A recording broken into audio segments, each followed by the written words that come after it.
Não se preocupe, a Sam Brasil leva você para qualquer cidade brasileira por um precinho do tamanho do seu bolso. Boas viagens pedem uma boa agência. Sam Brasil, 17 anos de ótimos serviços. Ligue e receba tratamento preferencial. 305-374-5333. 305-374-5333 ou acesse sambrasil.com. 10h42. Para você que gosta de dicas de beleza, maquiagem, moda, culinária, saúde, dieta, mundo dos famosos e o universo das mulheres, acesse modefeminices.com.br, a sua revista feminina digital. Curta, comente e compartilhe. modefeminices.com.br. A Rádio Gazeta toca informação, muita informação. Gazeta Geral. Apresentação Vani Ramos. Agora sim, ao vivo com live no Facebook. Bom dia, Vaninha. Olá, bom dia. Agora sim, Roger, antes tarde do que nunca, mas estamos aqui para trazer mais notícias para você, deixar você bem informado. É semana de Thanksgiving, esse clima meio de feriado, mas a gente está sempre aqui a postos. E falamos, claro, dessa tragédia, mais uma tragédia envolvendo armas, né, o uso de armas, e essa foi em Chicago. 3 vítimas e o atirador não resistiram, acabaram morrendo. Falamos com mais detalhes daqui a pouquinho. E falamos também sobre o primeiro caso de dengue confirmado em Miami esse ano. É mesmo? Uau! Mas pelo menos foi o primeiro, hein? A gente já está terminando o ano. Tomara que não venham outros, né? E vamos falar sobre a crise na fronteira? Até porque os 5.800 soldados estão voltando para casa. Não passou muito tempo, né? Enfim, já estão de volta para casa. A gente fala sobre isso e falamos também sobre um juiz federal que ontem barrou a proibição do Donald Trump de não permitir asilos a quem entrasse no país ilegalmente. Então tá aí mais uma vez o presidente Donald Trump desafiado em justiça, em corte federal, né? Vamos ver como que vai rolar aí mais essa novela, mais uma novela na Corte Federal Americana contra a administração do Donald Trump. E todos envolvendo imigrantes, né? Todos envolvendo questões imigratórias. Que coisa. E ontem, uma doença misteriosa levou 27 pessoas ao hospital. Detalhe, 26 estudantes e um professor de uma escola de high school aqui em Flórida. Muita gente se perguntando o que aconteceu.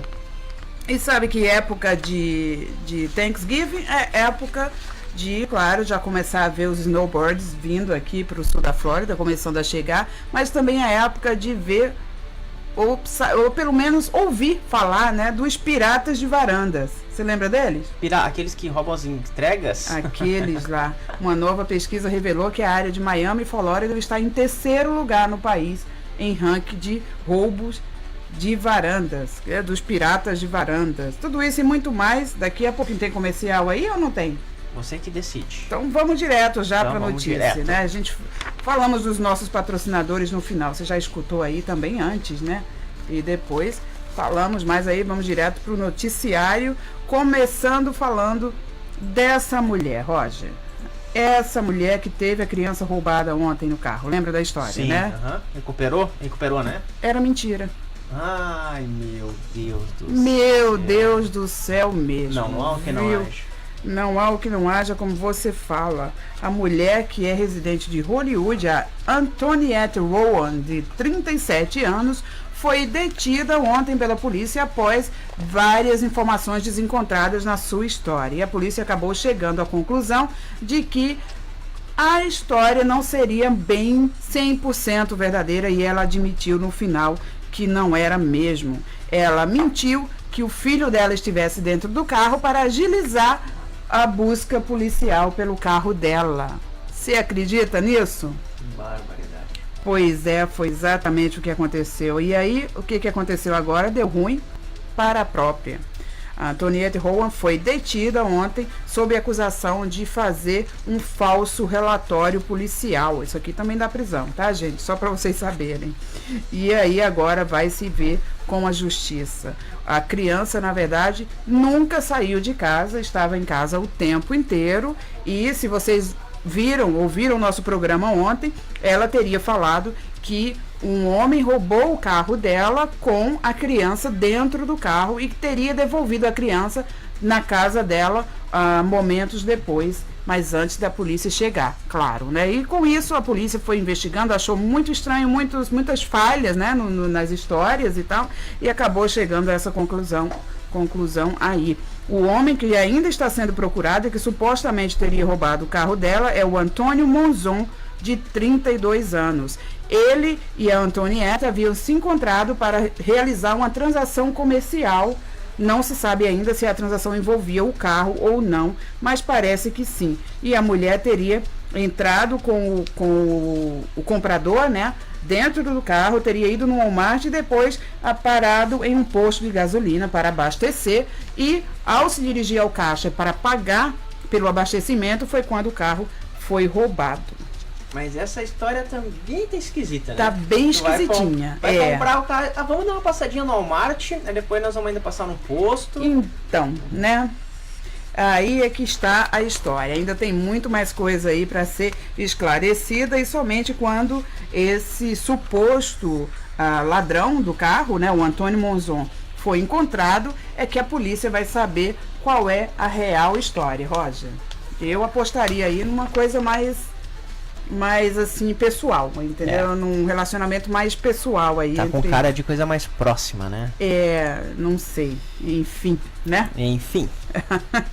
Não há o que não haja, como você sempre fala, Roger. Pois é, então tá aí, vai agora se ver com a justiça, tá certo, e fico alerta para qualquer um de vocês aí que pensar em algum momento em fazer uma brincadeira ou de denunciar falsamente alguém por algum crime que a pessoa não tenha de fato cometido, enfim, tudo isso dá cadeia aqui, tá, gente? Então daí a Antonieta vai se ver agora fora, que mobilizou dezenas e dezenas de policiais que estavam em busca da criança, né? E detalhe, o carro não foi encontrado ainda. Que coisa séria. Coisa feia, viu? Anyway, agora vamos falar do drama vivido lá em Chicago por funcionários e visitantes e pacientes de um hospital, o Mercy Hospital, em Chicago. O crime aconteceu ontem, como vocês já devem ter lido aí no nosso portal, gazetanews.com, mas agora já se sabe a suposta motivação do crime e também a identidade, né, a identificação das vítimas. Pelo menos 3 pessoas morreram e o atirador. Né? As 3 pessoas incluem a ex-namorada do atirador, que era uma médica residente lá do hospital, uma farmacêutica que trabalhava no hospital e o primeiro policial que teria chegado ao local, à cena do tiroteio. Isso tudo aconteceu ontem por volta das 3h30 da tarde, como eu já falei, no Mercy Hospital and Medical Center em Chicago. O policial Samuel Jimenez foi o primeiro a chegar ao local e foi recebido a balas pelo atirador, que estava em busca da ex-namorada, na verdade ex-noiva. Supostamente ele andava inconformado com o fim do noivado. Como acontece esses crimes passionais assim pro final de relacionamento, né? É muito triste isso, né? Muito triste mesmo, e acontece em todas as partes, mas pelo menos não foi um daqueles atos, como eles chamam de lobo solitário, né? Que são aquelas pessoas que estão revoltadas com a vida e com o mundo e saem matando inadvertidamente. Esse crime teve uma motivação mais específica, passional, e o objeto do crime era a ex-noiva. Porém, o policial que chegou ao local para tentar conter, né, a situação, foi recebido a balas, e também a farmacêutica que estava dentro estava saindo do elevador quando o atirador entrava no elevador. Então a jovem estava saindo e foi baleada também por ele e acabou falecendo depois. A Diana Less, de 25 anos, que era residente de farmácia, estava no seu primeiro ano estagiando, né, como residente no hospital. A médica de 38 anos, caiu um lenço. Caiu, um lenço, tudo bem, ninguém escutou. A Tamara O'Neill, de 38 anos, foi o objeto do ataque, né? Ela que era ex-noiva do Juan Lopes, de 32 anos, que confrontou a noiva sobre o fim do seu relacionamento, o fim do noivado, ele que não se conformava e acabou tirando a vida também da jovem. No primeiro momento todos foram socorridos, alguns ainda em estado crítico, mas esses acabaram não resistindo e há possivelmente outras vítimas, mas sem risco de vida, né? Vítimas que foram atingidas no caminho, né? Mas que não corre nenhum risco de vida nem nada. Então tá aí mais uma tragédia anunciada. O jovem, o Juan, by the way, tinha licença e permissão para portar a arma, não era uma arma ilegal, era uma arma do próprio Juan.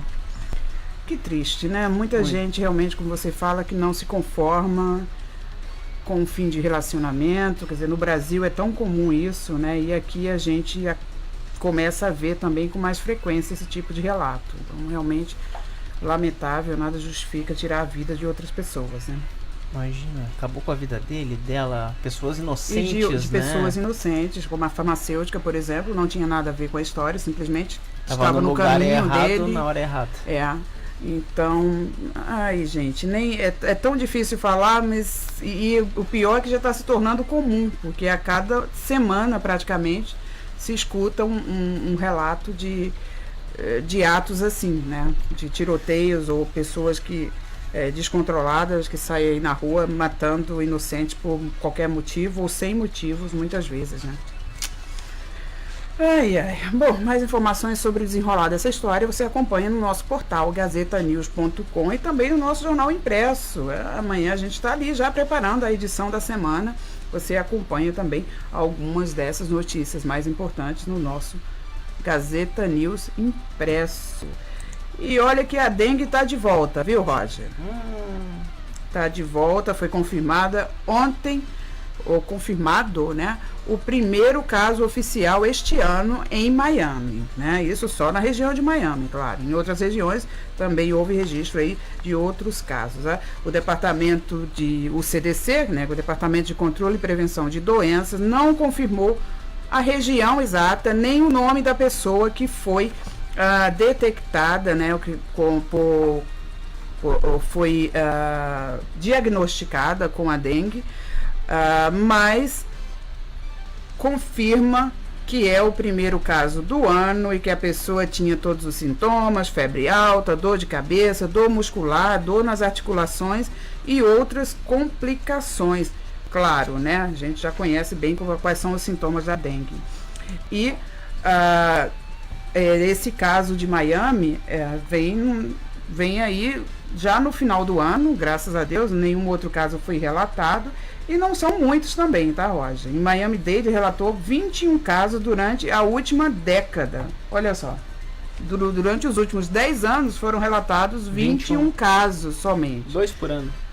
Praticamente. Então é uma média muito baixa, não é nada para se preocupar, mas, quer dizer, é algo para se preocupar sim, né? Porque se a mulher foi diagnosticada, quer dizer que há ali a presença do mosquito, né? E os departamentos de prevenção da doença já estão se mobilizando aí para trazer o fumacê de volta, como já é habitual sempre aqui no sul da Flórida, né? Não tanto quanto no Brasil. Não tem um fumacê em cada rua, mas tem também, gente. Só que os fumacês aqui, em Miami principalmente, eles fazem de avião, muitas vezes, né? E tem aqueles que andam pela rua também, soltando a fumacinha lá para tentar dizimar com o mosquito da dengue, né? O mosquito Aedes aegypti, que é o transmissor da dengue. Mas olha, ainda bem que a média aqui é muito baixa, mas as autoridades estão em alerta, tá? O surto local mais recente relatado foi em 2013, ou seja, há 5 anos, quando 28 pessoas foram infectadas, incluindo 4 que eram assintomáticas. E tudo isso aqui no sul da Flórida. Mas isso foi há 5 anos e, olha só, um surto com 28 vítimas. Um surto com 28 é razoável, né? É razoável, mas o que é bom. Isso quer dizer que as autoridades de saúde ficam sempre em alerta e agem em qualquer caso, né? Então, que bom. Mas aí fiquem alerta vocês que moram aí em Miami, sabendo que a região de Miami-Dade está, sim, com presença do mosquito da dengue. Então, a gente que já conhece melhor o mosquitinho, né? Quando vê um mosquito aí, vai lá identificar, fazer o exame para saber se é da dengue ou não. Não custa, né? Melhor prevenir do que remediar, gente. E falando em questão de saúde, falamos também de uma doença misteriosa que acometeu 27 pessoas ontem dentro de uma escola aqui em Flórida. Roger, até agora não se sabe o que teria causado a doença. Várias especulações, mas ainda nada confirmado. Foram 27 pessoas que foram hospitalizadas ontem à tarde. Todas elas estavam na escola Cardeal Gibbons High School, que fica em Flórida. São 27 alunos e um professor que começaram subitamente a sentir sintomas estranhos de tonteira, dor de cabeça, e alguns começaram a desmaiar. E detalhe, esses sintomas foram sentidos por alunos em diferentes salas de aulas, em diferentes locais dentro da mesma escola, o que disparou, né, um alerta aí nas autoridades de que pudesse haver algum químico ou alguma coisa que as pessoas tivessem sido submetidas a esses componentes químicos e que poderia ter causado essa doença súbita, assim, e todas num prazo aí de meia hora a 1 hora, entre 30 minutos e 1 hora, todos os casos ocorreram seguidamente. É que não foi nada de comida? Ainda estão investigando se pode ter havido comida também, mas não se sabe. O Departamento de Vigilância Sanitária já esteve no local, já fez as inspeções. Os departamentos que procuram também material químico perigoso, né, como eles chamam, também esteve no local, fez uma rastreadura, não encontrou nenhum químico, nenhum componente, nada que pudesse ter causado essa doença súbita, e continua o mistério. O que sabe de fato é que, de repente, todos começaram a cair e desmaiando, com tontura, com dor de cabeça, enfim. Mistério. A doença misteriosa continua sendo investigada, ninguém sabe de fato do que se tratava, mas pode ser sim que fosse alguma comida ou a água até, né? Sim. Talvez algo na água que as pessoas tenham tomado, enfim. Então, as autoridades de saúde e o departamento de polícia continuam investigando essa escola, a Cardeal Gibbons High School, que é aqui de Flórida, para saber o que teria cometido essa doença súbita. Muito mistério. Imagina você, todo mundo entrou em pânico, até porque as pessoas começaram a relatar nas redes sociais, né? Os alunos começaram a usar as redes sociais para relatar que não estavam bem, que tinham desmaiado, 1, 2 e 3, e daí os pais dos alunos entraram em pânico, né? E todo mundo querendo informações, e não havia informações, e a escola ficou em lockdown, ninguém entrava, ninguém saía, então foi uma situação de pânico, mas que bom que nada de mais grave foi registrado. Às 5 horas da tarde de ontem, todos os alunos e o professor já haviam sido liberados do hospital, estão bem, só foi mesmo um mal-estar, mas que ainda continua sendo investigado. Imagina você, que susto, hein? Principalmente para os pais, né? Sim. Nessa hora eu acho que os pais sofrem mais do que quem está lá dentro da escola. Mas os alunos, imagina, tá ali, aí começa a cair um de um lado, outro do outro, começa a desmaiar. Imagina o pavor que não bate, né? Nossa senhora, hein? E agora vamos falar da fronteira. Olha só, o Donald Trump foi mais uma vez desafiado pela Corte Federal, tá? Ou o contrário, né? Ele que desafiou a Corte Federal, não se sabe. O que se sabe é que, na semana passada, também noticiamos aqui, como todos os veículos de comunicação do país noticiaram, uma nova diretriz do Donald Trump que impedia as pessoas que entrassem no país ilegalmente de entrarem com pedido de asilo, né, de pedirem ao governo americano um asilo, seja político ou social, ou por questão de violência, enfim.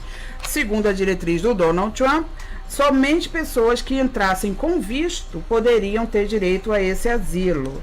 E ontem um juiz federal desafiou o presidente e disse que ele não pode reescrever as leis de imigração por conta própria e que isso não era admissível, e acabou barrando essa diretriz do Donald Trump, que teria sido anunciada no dia 9 de novembro. Então tá aí, pelo menos por enquanto, tem está sob barramento temporário essa diretriz do presidente e, pelo menos por enquanto, todos os imigrantes que entrarem no país, mesmo sem inspeção, como se diz, né, que entra sem visto, podem sim recorrer e tentar entrar com um processo de asilo político.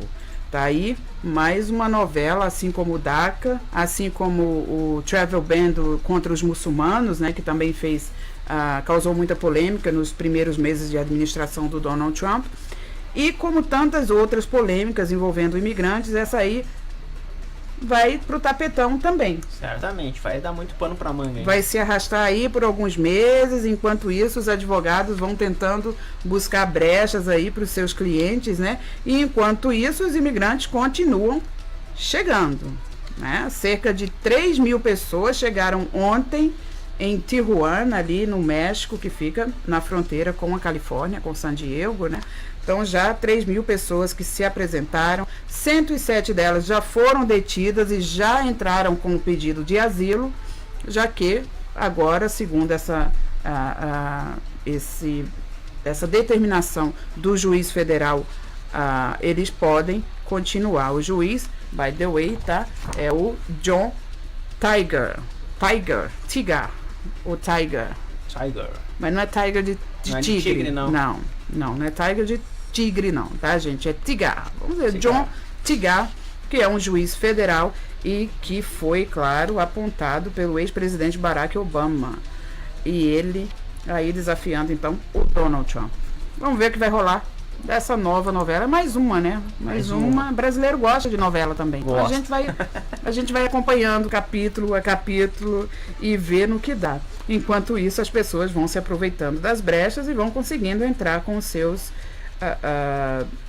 pedidos de asilo, né? O Departamento de Homeland Security estima que pelo menos 70 mil pessoas pedem asilo por ano nos Estados Unidos. 70 mil? 70 mil. Uau.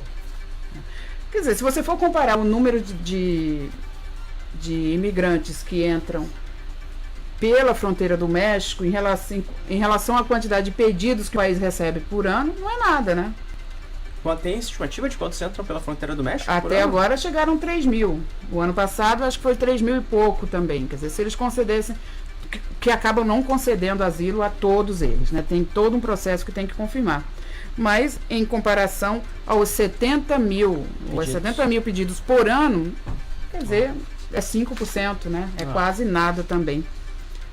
Olha só que curioso. E as pessoas acham que todos os pedidos de asilo dos Estados Unidos vão para os imigrantes da América Central, e não é o caso, né? Esses 70 mil deve ser do... Tem refugiados, inteiro, né? refugiados da Síria, tem os cubanos também, quer dizer, agora não mais, né? Porque as normas para os cubanos já estão em transição, em mudança, mas tem os haitianos também, tem alguns países caribenhos que após desastres acabam pedindo também asilo, e principalmente os refugiados, né? Que vêm de países do Oriente Médio aí, fugindo da guerra e fugindo do terrorismo. Acho que eles formam talvez o maior número de pessoas que pedem asilo. Então tá aí, gente. Vamos acompanhando. E olha, os soldados, aqueles lá que foram mandados para a fronteira, lembra deles? Estão voltando para Uma casa. tropa de 5.800 soldados estão dispensados e voltando para casa e dando graças a Deus, hein? Alguns deles dizem que estavam já lamentando o fato de não poder passar o Thanksgiving e o Natal ou os feriados com a família. E tudo isso porque foram para a fronteira, sabe, para fazer o que, Roger? Instalar arame farpado. Essa foi a única função dos soldados. Claro que os democratas já caíram em cima do Donald Trump, porque havia um discurso aí, uma retórica que, na verdade, o envio dos soldados tinha função política, né? Porque aconteceu poucos dias antes das eleições de 6 de novembro. E agora eles meio que confirmam isso, já que, passadas as eleições, voltaram. Os soldados são mandados de volta para casa e, segundo o tenente-general do Exército, Jeffrey Buckham, a única função deles lá foi instalar arame farpado, nada mais do que isso. Até porque o governo Trump tinha pedido a liberação do uso de força armada do Exército, porém a própria Secretaria de Segurança falou que não era para tanto e que não justificava usar a força armada, literalmente, né, a força armada ou o poder de armas do exército americano para tal função, e acabaram negando. Então tá aí, os 5.800 soldados estão já se preparando para voltar para casa, e até o Natal já devem estar todos com as suas famílias. Então tá aí, de volta também outra E agora? Agora é só falar dos piratas, né? Já chegando ao fim do nosso programa, vamos falar sobre o feriado, claro, gente. Sempre lembrando que vocês podem ir no nosso portal e acompanhar as notícias relacionadas ao feriado também, né? Se vocês sabem que teve o recall aí de Peru, né? É uma marca específica, a GNO, é isso mesmo? É GNO, tá? Tem mais detalhes lá no nosso portal. E também você sabe quantos viajantes devem passar pelos aeroportos de Miami e Flórida até domingo? Até domingo? 500 mil. Nossa, você errou feio. 500 mil vão passar somente pelo aeroporto de Flórida. Mesmo? Yes. Uau!